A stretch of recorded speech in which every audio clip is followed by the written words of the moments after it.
જય માતાજી મિત્રો, આપણે રોજની જેમ નિરાધાર લોકો માટે જે આપણે રસોઈ બનાવી જોવા બધી તૈયારી થઈ રહી છે. મિત્રો 1 મિનિટનો ટાઈમ કાઢી અને આ વિડીયો ચોક્કસ જોજો.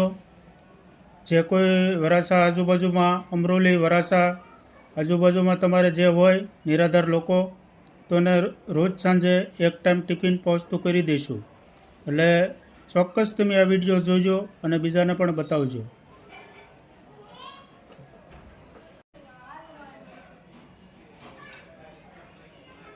જો મિત્રો, આ આપણે રોટલી બહેનો બનાવે છે.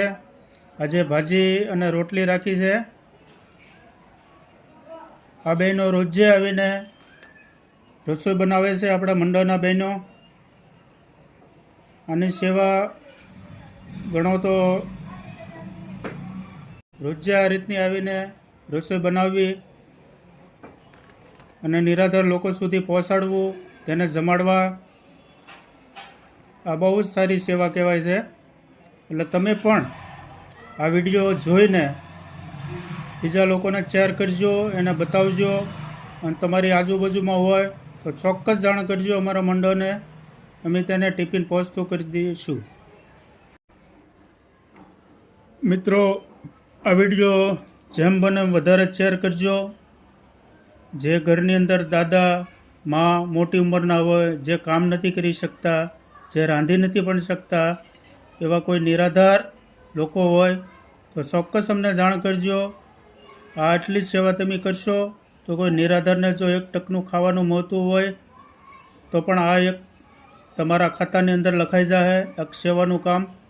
એટલે ચોક્કસ એવા બાળકો પણ હોય, જે નિરાધાર બાળકો હોય તે પણ હોય તો પણ અમને જણાવજો, કે જે ભૂખ્યા સૂઈ ન શકે તેના સુધી અમે ભોજન પહોંચતું કરવી. એટલે ચોક્કસ આ વિડીયો બીજાને શેર કરજો અને અમને જણાવજો.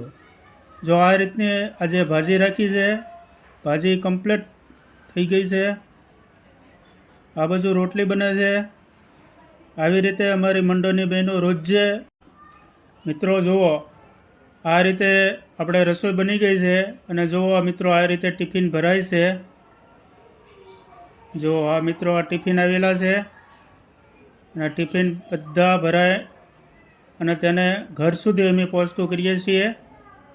એટલે ચોક્કસ તમારી આજુબાજુ કોઈ એવા નિરાધાર લોકો હોય તો અમને ચોક્કસ જણાવજો. જો